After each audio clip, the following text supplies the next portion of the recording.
but we'll have you back soon enough. Maybe. It's gonna be myself and Rebel. Well, we'll have you back at least one more time. No. Yeah. This is not me being me. This is very technical because of I know. Anyway, have fun, guys. All right, see you. Let's hope we have you again one more time. We always want one person. That really tickled me. This whole game has tickled me. I don't understand anything here. It's tickled. It's like tickled under my frontal lobe watching that draft. Okay. Don't trade. Oh, pun! You don't want to take that? So it's actually really interesting to me because I feel like if Tryndamere wants to optimize the level 1 potential against Ryuk, you don't take E, you take W. Because most of the time, Gwen is going to take an E in the early game for attack speed buff, but she doesn't have much AP, so the damage isn't really that high for anything but your base like attack damage. So if you reduce the base attack damage, like, you just win as Tryndamere because you get crits and you get, like, better attack speed to start with. So if you have W, you win this. Like, this trade right here almost certainly goes the way of Pun if he does have the W to go into his back pocket. But he went for E because he wants mobility and it's a bit safer and of ability to take. But I don't think that's actually the right trade if you want to win the level 1. I mean, I'm just surprised that we live in a world where a Tryndamere is that scared of trading level 1 when a Gwen walks at you in a bush. Like, once you're in lane, oh my god. What? What just happened? How have we been in this place before? Every summoner spell was burnt on bottom side. All of them except Elio's flash. How did we miss this? We have been watching the top laners auto-attack each other, and every summoner spell was burnt on the bottom side. It's one of those things where you post, like, top laners POV, and it's just that. It's just like the really calming, smooth jazz, and then it's bot laner POV, just... It's true. A little bit ridiculous. Already the capitalization. Yeah, can we have a replay of this at some point? I don't know what happened there. If I had to take a wild assumption, I'm guessing Ron OP just flash E'd on top of Amine and burnt at least the cleanse, if not the flash on top of it. And I don't know what happened from there. So we'll see whether or not that's the case. They really hooked on top first? What? Yeah, you don't... Fellas, you don't win that. Using cleanse as a heal. Nice job, Almine. Well, no. So the flash came in from Ron OP to get the ignite down to kill him, and then he burnt the cleanse to get the ignite off immediately. Okay. Yeah, that is fair what happened there. So yeah, that's fair. I'm wrong. Okay, fair You're enough. Good. No, that was really weird. That was a very strange situation. I don't know why we're hooking at level 1 there, especially because like Elio has like aftershock. But again, if Ron OP just walks past him into Zeri either is in range of Leona or can't follow up. So, like, How are you hooking Artemis at level 1? This is a defensive lane for Elio. Elio has to be playing. You can't be playing. Oh, hang on a minute. We've got another fight coming in as Yado's in a lot of trouble, but Glory might be as well. Ari's body has been possessed, but Fook W's out. Both mid laners taking a nap. And we're continuing the trend from the previous game where, again, mid lane seems like a matchup that's so volatile between the Ahri and the Vex that it's actually really it's a necessity for both junglers to actually show up there to try to get some kind of presence to make sure that they're there. Funny enough, both mid laners went down. Neither one of them got a kill. As top lane, we have an ignite drop by Ryuk. Yeah, it is traded for the Ghost, as Pun may have made a mistake stepping back up as he takes a few extra snips. Doesn't actually build up any rage either. So does need to be careful, but there's no junglers nearby to punish. He knows that as well, so he can continue just doing weak side Tryndamere. Carrots! Where the hell has this Gwen been? Ryuk has picked Renekton at every possible angle. He is dumpstering Pun in this laning phase right now. What in the world are we watching? You see, Rebel. In the art of war, Sun Tzu says... Don't reveal your strongest enemy and strongest weapon until it is most needed. So we held on to it. In the distant lands, he's been scrimming with the Gwen. Because he's actually, got a champion he can play outside of Renekton and Gnar. Because, he's having a very, very good early lane. Now, of course, we don't judge someone playing against Tryndamere off pre-level 6. That is true. This is true. Although Gwen is effective inside of team fights, and again, one of the biggest aspects about Ryuk's Renekton is that he finds ways to stumble into team fights really effectively. And so if he could do the same thing on Gwen is even better at team fighting, especially in the late game when items start to come through. So I have high hopes for this pick coming out from Ryuk, because he just if I recall, he's picked it a couple times, and oftentimes I usually am like, wow, this seems like a good pick. They're setting up a dive after the dragon too, so like Sky should have known that this was at least a potential of happening. TP's not ready though. Oh, easy. So easy when the Zenith Blade hits onto the AD carry. You can't ask for much more. Look at that too. Not only did they land the initial CC with the Zenith Blade from Ron OP to get him tower aggro, but it actually dropped off of Ron OP after they killed Elio. So it was like 2 tower shots total. That was about as perfectly executed a dive in a bottom side as you could have ever asked for. This is the Cerberus we were expecting in game number 1. Yeah, it absolutely is, but they were ahead early, even into the mid game in game 1. So don't count your chickens before they're hatched. As Pun again walks forward, takes a bad trade, but he is now level 6. It's Tryndamere time. He's walking at Ryuk. Ryuk back in. That was some ballsiness from Ryuk. Of course, he has his jungle support here, so it's not that crazy. But again, Pun can still do pretty good damage, especially if he's got the rage bar stack, so you have to be a little bit careful. But Pun did burn that after the trade came through, so if he holds that and starts auto-trading, yes, you have the Viego come in, but almost certainly with no ghost up, Ryuk might actually fall victim to like the W and the E-slow coming through from the Tryndamere, which is why I think Ryuk actually was in a really good position to punish right there. Pun burnt his Q, kind of made that mistake, and immediately had to step off the wave. So it's not too much of a CS advantage, but Ryuk is actually showing really good proficiency, understanding what to do in this lane. It's another catch in onto Elio. Almine taking a big chunk of health. Nothing lethal, but we are seeing Artemis perhaps a little bit annoyed at being outperformed in game 1. Yeah, not wanting any of that a second time has done good to start off this laning phase effectively, because right now you've got 17 CS leads. You've basically got 3 full waves under Artemis that aren't there from Amine, as well as having a couple of kills. They're back on Elio. Now the Zenith traded. They're flashing forward. Flash is traded. Don't pick Nautilus at R1, and especially not when you're going to final pick Zeri, because your lane is not going to look good. It's just not going to happen. You weren't expecting that from the minute 1 when you picked the Nautilus before anything else, and you definitely weren't expecting it when you picked the Zeri. You're just trying to survive this laning phase to the best of their abilities, and you can see the constant aggression from Ron OP and Artemis is definitely being laved onto this bottom side between Anabina and Elio.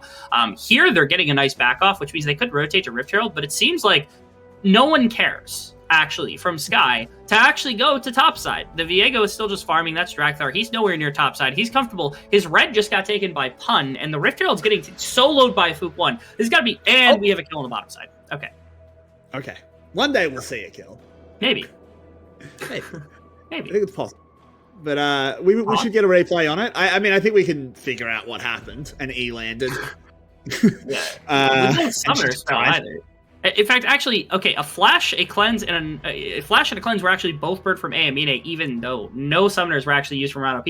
And the ultimate wasn't burnt from Ron OP either. He might not have even been 6 at the time. So I'm really curious about what happened in this replay, because if Elio hooked again to cause his ADC to die, I'm going to lose my mind here. Ooh, Ryu going for it, rips out the needlework. The Undying Rage is burnt. As soon as he sees it, he calls it off. He's happy with the trade. Okay. Now we get the replay of what happened on... Okay, this showed nothing. Maybe start that 5-10 seconds earlier. That was the least useful replay I have seen in my entire life. They're just like, yep, he died, bye. Okay, he did die. He did in fact die. We did knew die. That. He did die, yes. It didn't show the flash, didn't show the cleanse, it just showed him dying underneath the tower, unfortunately. Now, this does continue the trend of Ron OP being aggressive into bottom side and Artemis commanding. Here's another play. Fook is here, He's taken down Almine, and Artemis has already gotten himself to safety. Elio might try and look for a hook, but don't take the risk, I think. A hook landing, he probably does actually kill them. Very much so. So good job there. They'll move up. They'll drop down a Rift Herald. Artemis will get even more gold into his back pocket, and that is a 0-4-0 Zeri right now. Yes, this is a disastrous bottom lane. It's crazy because right now Cerberus are looking entirely different from what we saw in the previous game, where every lane except for top is just winning ambient. Like there's nothing else happening. Like bottom lane is doing their own work. Mid lane is on its own, but like they don't really care because again, like Glory hasn't been able to move, and Yato's fine if like Glory's not moving because it's not making an effect on the map. And that means that Fook1 has been able to get 4 kills under his belt, and bottom lane has generated 3 kills of their own inside of just the laning phase as it is. Not to mention, again, they picked up First Dragon, they picked up a Rift Herald off the back of this, and nothing has been done by Drakthar quite yet in the game. So there's been no impact really from anybody. And again, this starts with a play by Sky, but they just have misread the map. They've misread the situation. This seems to have happened at least twice now. Hello, we've got Pun. He's got that ultimate rolling. He's picked up one. Can he find a second? No, not quite. He's going to be the 1-for-1. But when you're in a 2v1, you're pretty happy with that. Yeah, the 1v1 ends up getting won by Pun just because the Trinimir ultimate is the best ability in the game. But then Ryuk, of course, is able to lead a horse to water. Can't make him drink, unfortunately, and that means that Drakthar gets to pick up a kill on the other side of that, which is the first bit of attention that we actually get to see from Burst the Sky that accomplishes pretty much anything. But the trade-off is that Drakthar's back on top side, and that means Fook1 once again gets the neutral objective. So it's a position where they're up 3,000, 3,500 gold at this point in the game. They're sitting very pretty with where their Kai'Sa is going to be at in a game like this, and especially with like the Kraken Slayer build, you do a bunch of front-to-back damage against a team that doesn't have the most ridiculous front line in the entire world. And they can continue to compound this into even further kind of advantage, because right now, bottom tower being down means that Yato gets to shift into bottom side. You can move your bottom lane up to top to try to crack down that tower as well for the next 2 minutes, and Rift Herald is going to be opened up as a very legitimate possibility if either top lane gets brought down or they have to push him in. Very nice cleanse, but it doesn't stop the killer instinct as in they go, and that was a weird looking cannon minion. That it really was. Yeah, a little greener than I'm used to because I thought it would be red, but unfortunately it just turned green for whatever reason. Somebody have a hole breaker somewhere? Yeah, somebody's got a hole breaker, and the hat was just a little bit something crazy. Again, it's just bullying. Cerberus is just using this bot lane over and over again to continue to kill Zeri.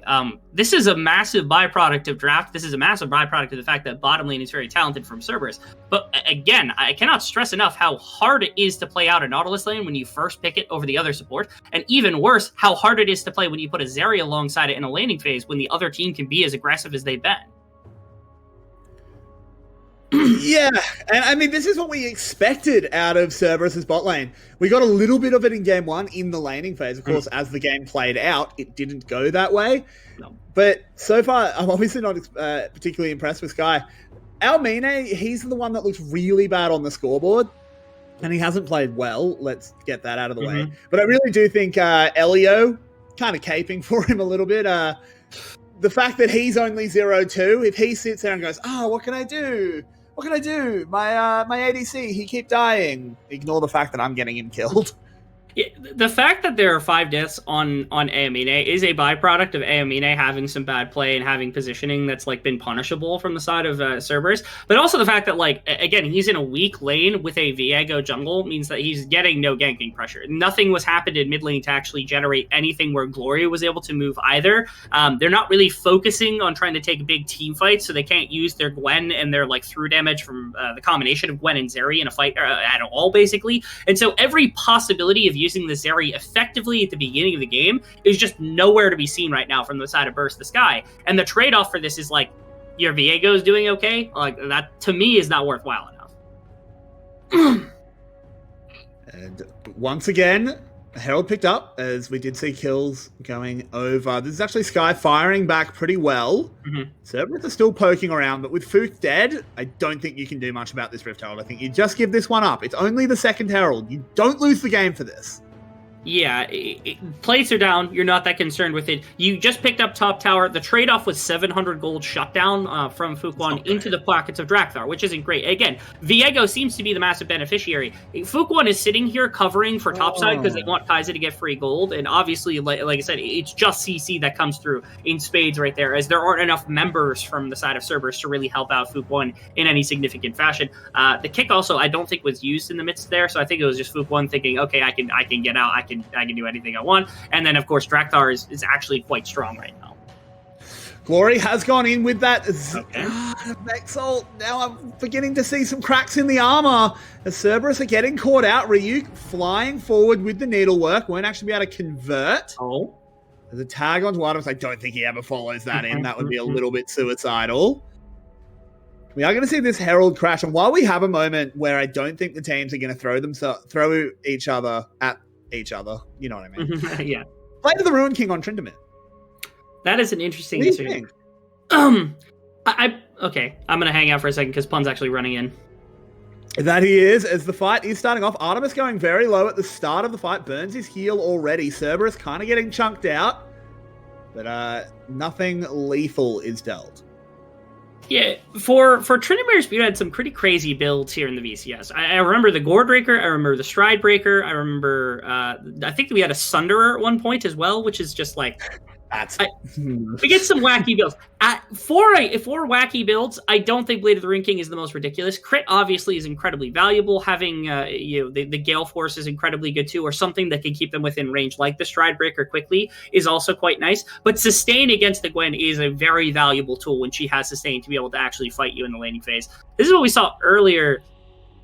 This was just Yada walking in for a ward, and they were like, "Nah, no, you can't do that. That's illegal." Which is easy enough, I suppose, from the side of Burst the Sky.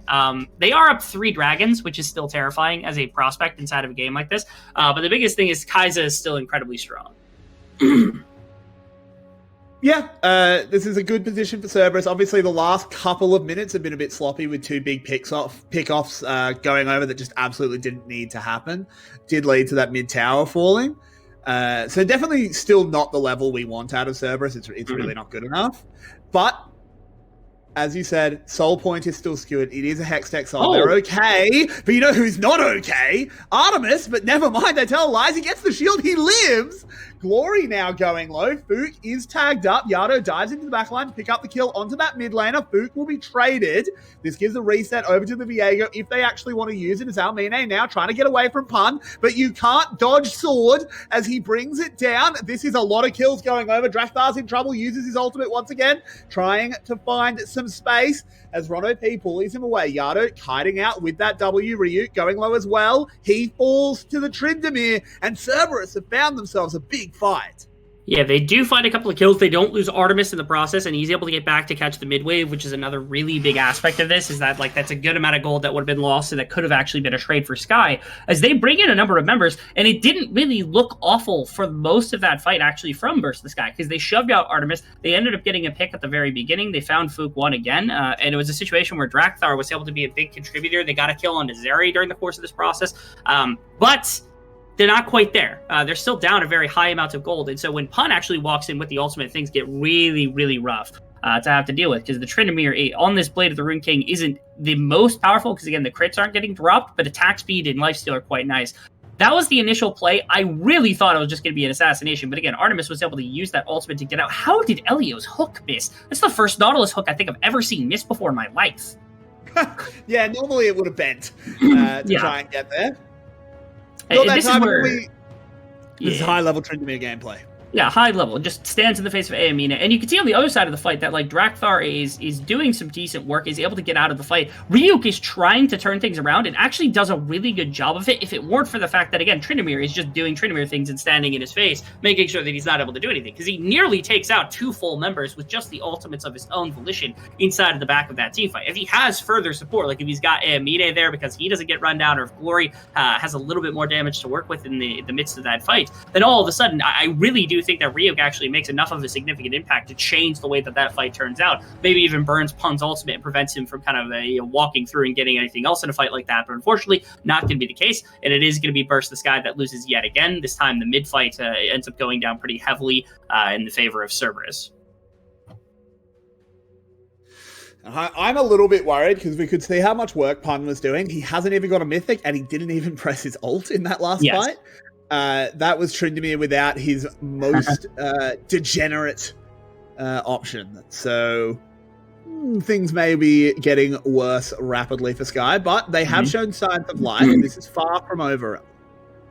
It is. Again, we're slowly passing through the mid game, which is typically the very strong point for the side of Burst the Sky, and they do have an incredibly fed Viego. Viego's on like 2 full items right now, which is the one place where maybe they can use it.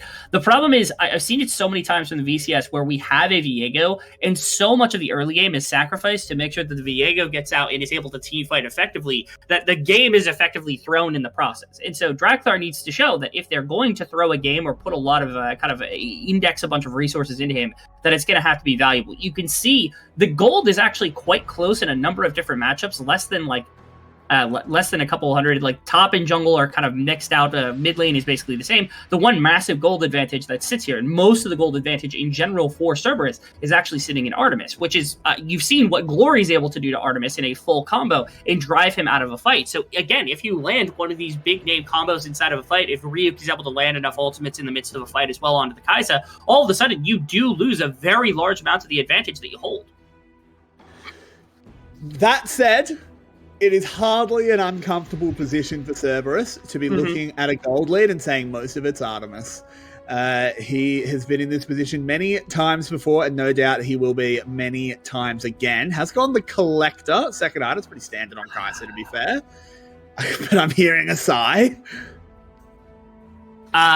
My side comes from the fact that 10 seconds away from Dragon, and right now Yada's sitting on components for Rabadons, but isn't able to complete it. If he had a full item with penetration on it, I think it would have been more valuable for a fight like this. We'll have to see how it turns out, but this is 4th Dragon, and this is perhaps the moment where Cerberus can definitely take full control of the game over top of Sky if they just get this for free. And right now, they're just taking it. They can't even get close enough. Nope. Yeah, they can't even get close enough. Drakthar is still too far away on the Viego. Oh, we got it! Never mind! It's a miracle!